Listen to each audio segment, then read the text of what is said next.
خداوند کے زندہ اور پاک کلام میں سے پیدائش کی کتاب اس کا 42واں باب۔ اور یعقوب کو معلوم ہوا کہ مصر میں غلہ ہے، تب اس نے اپنے بیٹوں سے کہا کہ تم کیوں ایک دوسرے کا منہ تاکتے ہو؟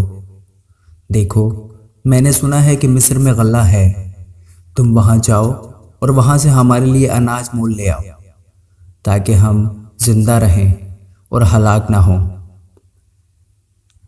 سو یوسف کے 10 بھائی غلہ مول لینے کو مصر میں آئے، پر یعقوب نے یوسف کے بھائی بنیامین کو اس کے بھائیوں کے ساتھ نہ بھیجا، کیونکہ اس نے کہا کہ کہیں اس پر کوئی آفت نہ آ جائے۔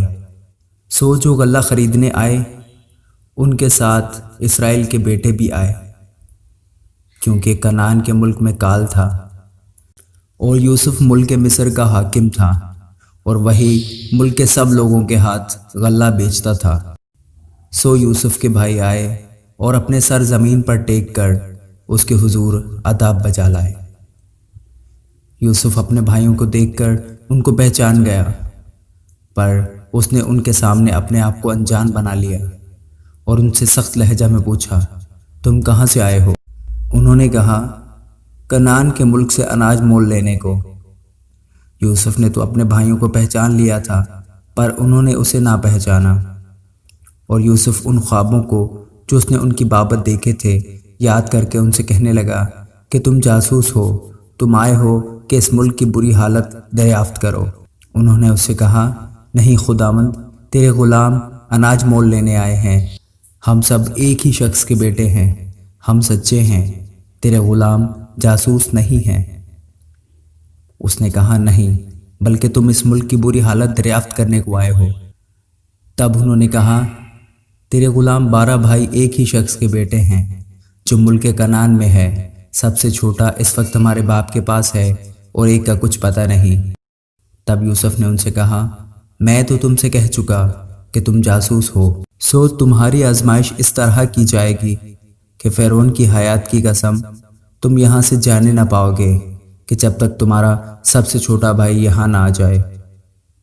سو اپنے میں سے کسی ایک کو بھیجو کہ وہ تمہارے بھائی کو لے آئے، اور تم قید رہو تاکہ تمہاری باتوں کی تصدیق ہو کہ تم سچے ہو یا نہیں، ورنہ فرعون کی حیات کی قسم تم ضرور ہی جاسوس ہو۔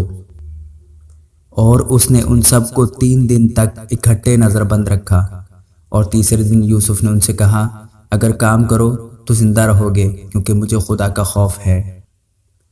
اگر تم سچے ہو تو اپنے بھائیوں میں سے ایک کو قید خانہ میں بند رہنے دو، اور تم اپنے گھر والوں کے کھانے کے لیے اناج لے جاؤ، اور اپنے سب سے چھوٹے بھائی کو میرے پاس لے آؤ، یوں تمہاری باتوں کی تصدیق ہو جائے گی اور تم ہلاک نہ ہوگے۔ اور انہوں نے ایسا ہی کیا۔ اور وہ آپس میں کہنے لگے کہ ہم دراصل اپنے بھائی کے سبب سے مجرم ٹھہرے ہیں، کیونکہ جب اس نے ہم سے منت کی تو ہم نے یہ دیکھ کر بھی کہ اس کی جان کیسی مصیبت میں ہے اس کی نہ سنی، اس لیے یہ مصیبت ہم پر آ پڑی۔ تب روبن بول اٹھا، کیا میں نے تم سے نہ کہا تھا کہ اس بچے پر ظلم نہ کرو، اور تم نے نہ سنا؟ سو دیکھ لو، اب اس کے خون کا بدلہ لیا جاتا ہے۔ اور ان کو معلوم نہ تھا کہ یوسف ان کی باتیں سمجھتا ہے، اس لیے کہ ان کے درمیان ایک ترجمان تھا۔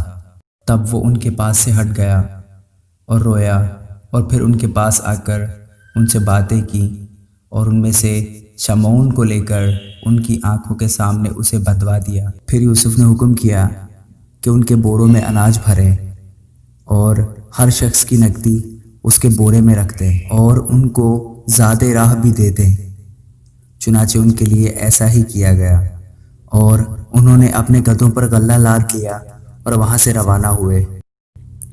جب ان میں سے ایک نے منزل پر اپنے گدھے کو چارہ دینے کے لیے اپنا بورا کھولا تو اپنی نقدی بورے کے منہ میں رکھی دیکھی۔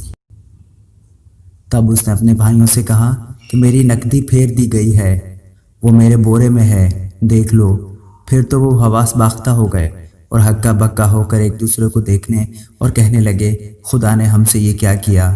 اور وہ ملک کنعان میں اپنے باپ یعقوب کے پاس آئے اور ساری واردات اسے بتائی، اور کہنے لگے کہ اس شخص نے جو اس ملک کا مالک ہے ہم سے سخت لہجہ میں باتیں کی اور ہم کو اس ملک کے جاسوس سمجھا۔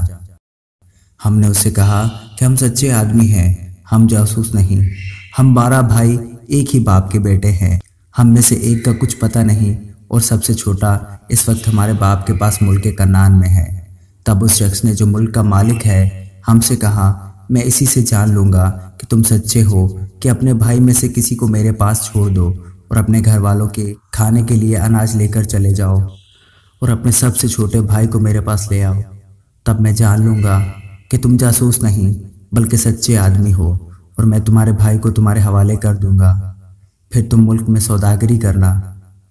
اور یوں ہوا کہ جب انہوں نے اپنے اپنے بورے خالی کیے تو ہر شخص کی نقدی کی تھیلی اسی کے بورے میں رکھی دیکھی، اور وہ اور ان کا باپ نقدی کی تھیلیاں دیکھ کر ڈر گئے، اور ان کے باپ یعقوب نے ان سے کہا، تم نے مجھے بے اولاد کر دیا، یوسف نہیں رہا اور شمعون بھی نہیں ہے، اور اب بنیامین کو بھی لے جانا چاہتے ہو، یہ سب باتیں میرے خلاف ہیں۔